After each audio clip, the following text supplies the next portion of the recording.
They are the most powerful war machines ever built, and yet the world is not meant to see them. Hidden deep beneath the waves, America's nuclear-powered ballistic missile submarines carry the one weapon no adversary dares to challenge directly. 24 nuclear warheads, each capable of destroying a city. Together, these boomers, as the Navy calls them, form the silent backbone of America's nuclear triad. They are ghosts of the deep, designed to vanish into the vastness of the Pacific and remain there, undetected, for months at a time. But even ghosts need lifelines. Crews eat through supplies, critical parts wear down, emergencies happen, and when they do, a terrifying question arises. How do you resupply a submarine without revealing its position to the enemy? This is one of submarine warfare's oldest and most unsolved challenges. A ballistic missile sub cannot simply pull into Pearl Harbor or Guam when it runs low on food or spare parts.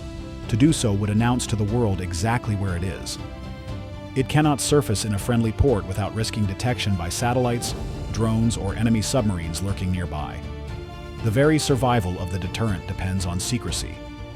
Yet without resupply, even the most advanced nuclear sub becomes a steel coffin, drifting uselessly in hostile waters. For decades, navies worked around the problem by relying on endurance. Ohio-class submarines were designed to stay hidden for up to 77 days at a time, stretching food and fuel, trusting that crews could outlast the mission. But endurance has limits, and as the oceans grow more contested, the Navy knows that its silent fleet may one day need to remain submerged longer than ever before, which means solving the riddle of resupply without breaking the submarine's invisibility. That is the scenario we explore today, one of the most daring logistics evolutions in naval history. Over 4 days in the middle of the Pacific, a hidden submarine receives supplies without ever docking at port. Each phase grows more dangerous, more ambitious, and more dependent on precision.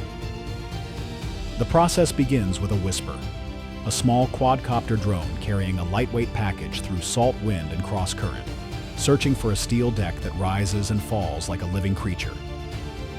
It sounds simple. It is anything but. Imagine trying to land a drone on a target that rolls, pitches, and dips beneath you, surrounded by nothing but water. One gust of wind, one rogue swell, and the payload is lost forever. The subcrew cannot shout instructions, cannot light up signals, cannot risk giving away their position. Every landing must be silent, every movement coordinated by encrypted bursts of data, invisible to anyone but the drone and its operators. If it works, the submarine receives medicine, electronics, or emergency rations without surfacing for more than a heartbeat. If it fails, the sea swallows the package whole, and a $2.1 billion strategic asset risks being compromised for nothing. This is logistics at the edge of impossibility. It is not glamorous. It is not the thundering launch of missiles or the roar of jet engines. But it is the kind of quiet innovation that decides wars before they are fought. For the men and women aboard that submarine, a single quadcopter landing with a shoebox-sized package can mean the difference between life and death, between mission failure and mission success. And this is only the beginning. The drones may deliver the first lifeline, but heavier loads are waiting. Spare parts, food crates, even 800 pounds of equipment the sub cannot survive without. Quadcopters will never be enough.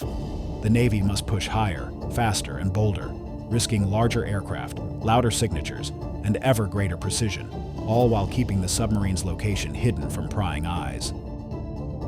The next phase will demand helicopters and tilt-rotor Ospreys to dance above a submarine in the open Pacific, a feat so risky that a single mistake could spell disaster. If the quadcopters were the whisper, helicopters are the roar. The second phase of this evolution is bigger, louder, and infinitely more dangerous. Because when you bring a full-sized aircraft into the middle of the Pacific, hovering above a moving submarine, you are no longer just testing logistics. You are playing a game of survival against physics, weather, and time. Picture the scene. A nuclear-powered ballistic missile submarine, hundreds of feet long, breaking the surface for only a narrow window of time. Its hull rises and falls with every swell, the deck slick with seawater. Above it, a Seahawk helicopter hovers in place, rotors slicing the air, fighting both crosswinds and ocean spray. The crew inside grips a pallet of supplies, hundreds of pounds of food, parts, and gear that the submarine desperately needs. How do you deliver that load without crushing the deck? How do you keep the sub steady, the helicopter stable, and the mission silent? The answer is coordination, a ballet of machines and humans, rehearsed in secrecy and performed in total silence. One wrong move and the consequences are catastrophic. If the pilot drifts too low, rotor wash can shove sailors across the deck. If the sub rolls too sharply, the load can slide, shift, or plunge into the sea. And the entire time, eyes in the sky, satellites, drones, enemy patrol aircraft may be searching for that brief disturbance in the ocean. This is why every second counts. The pilots can't linger. The submarine can't expose itself longer than necessary. The crew must move with a precision that looks effortless, but is anything but. And yet, this is only the warm-up, because if helicopters can handle medium loads, the Navy has an even more daring machine for heavier missions, the V-22 Osprey. Unlike any aircraft before it, the Osprey tilts its massive rotors forward, transforming from a helicopter into a turboprop plane. That gives it both the ability to hover over a submarine deck and the speed to cross vast stretches of ocean. It can deliver bulk cargo faster, farther, and in larger quantities than any quadcopter or Seahawk.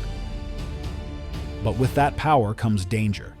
The Osprey is bigger, louder, and riskier to operate near the confined space of a submarine. Its downwash can rip unsecured equipment off the deck. Its approach can be tracked from miles away. And its hovering footprint is so wide that the margin for error shrinks to almost nothing. For the submarine crew, it feels like standing beneath a hurricane. For the pilots, it is one of the most precise and perilous maneuvers they will ever attempt. But when it works, the payoff is enormous. Crates of parts and hundreds of pounds of supplies delivered in minutes, without the submarine ever approaching a port. This is the kind of operation that keeps America's silent fleet alive, hidden, and ready. It is dangerous, costly, and almost invisible to the outside world. And that's why you're watching this video right now, because here, we reveal the missions few ever see. If you're finding this as fascinating as we do, make sure to hit that like button right now. It tells us to bring you more stories about the hidden world of modern warfare. And if you're new here, subscribe and tap the bell icon so you don't miss the next chapter of this submarine resupply mission, where we push the limits even further. Because helicopters and Ospreys are daring, but the next evolution will demand something far bolder. A massive jet, flying at 25,000 feet, dropping supplies into the ocean with pinpoint accuracy. One mistake, and the mission collapses. One success, and the submarine disappears again, ready to strike if the order ever comes. There are operations so bold, so improbable, that they sound more like a scene from a military thriller than a real naval exercise. And yet this one is real. When drones, helicopters, and even Ospreys aren't enough, the Navy turns to a weapon of the skies, the massive C-17 Globemaster III, dropping supplies from nearly 5 miles above the Pacific Ocean. Think about the scale of this gamble. A 174-foot-long cargo jet thunders across the sky at 25,000 feet, its belly packed with crates of supplies. Below it, the Pacific stretches endlessly, featureless, unforgiving. Somewhere in that vastness, a submarine has surfaced for only a few minutes, exposing the barest outline of its hull. It's a moving target, rocking in the swell, the only mark in a canvas of blue. And from 7.6 kilometers above, the C-17 crew must hit that mark with deadly precision. This is not a blind drop. It's a ballet of physics and engineering. The packages are fitted with GPS-guided parachute systems, each one designed to steer itself through crosswinds and turbulence, correcting its trajectory in real time. Imagine a bomb, but in reverse. Instead of destruction, the payload delivers survival. The challenges are immense. A slight error in release timing, and the crates drift miles away, lost to the waves. A sudden gust, and they scatter like leaves. A miscalculated approach, and the parachutes could collapse into the ocean before the submarine can retrieve them. Every second, every meter of descent carries risk. And then there's the submarine itself. For the boat's crew, timing is everything.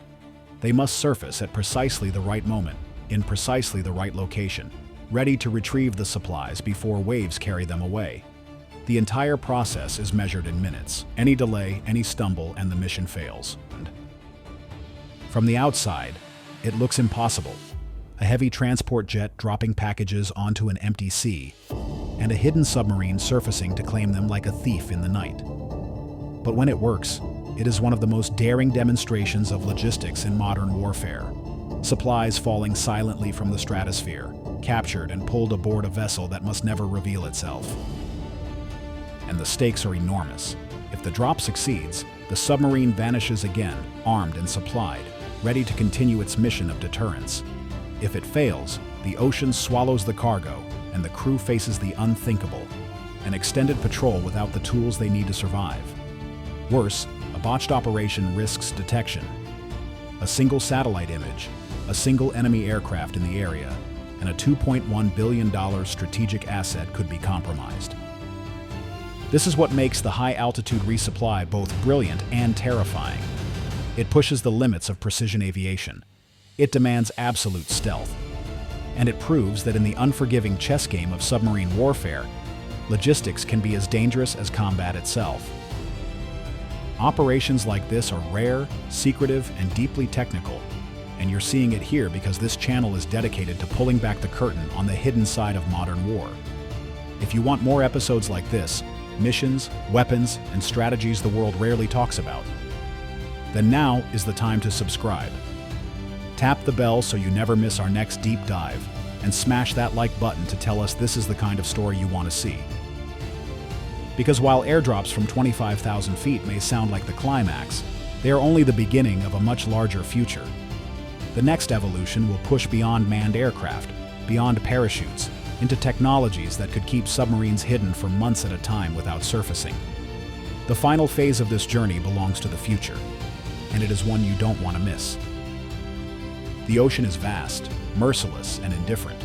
For decades, ballistic missile submarines have relied on their ability to vanish into that vastness, surviving not by speed or armor, but by silence. Yet silence has always come with a price: isolation.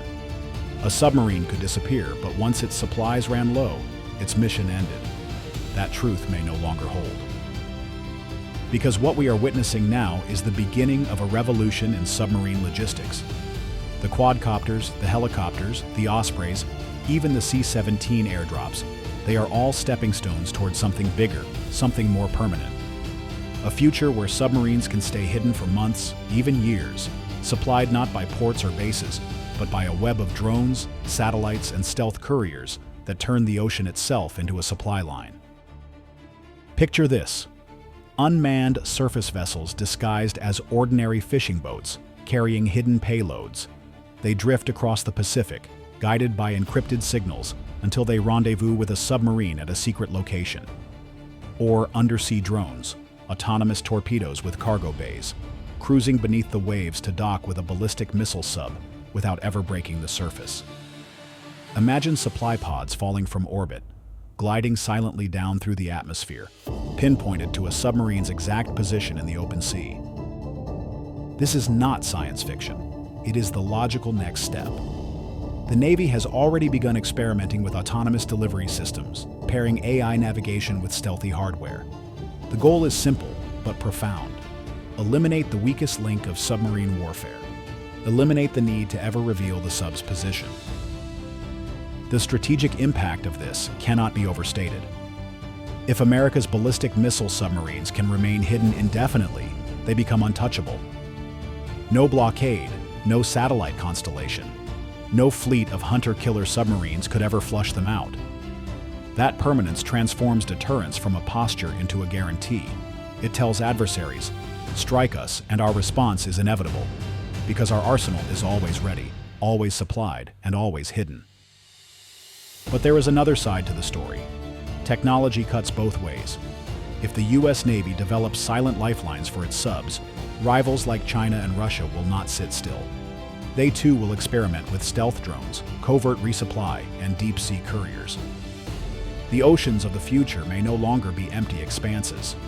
They may be filled with invisible supply routes, with unmanned systems weaving an unseen network beneath the waves. And whoever masters that network first will hold a decisive advantage. For the sailors on today's submarines, this future means freedom.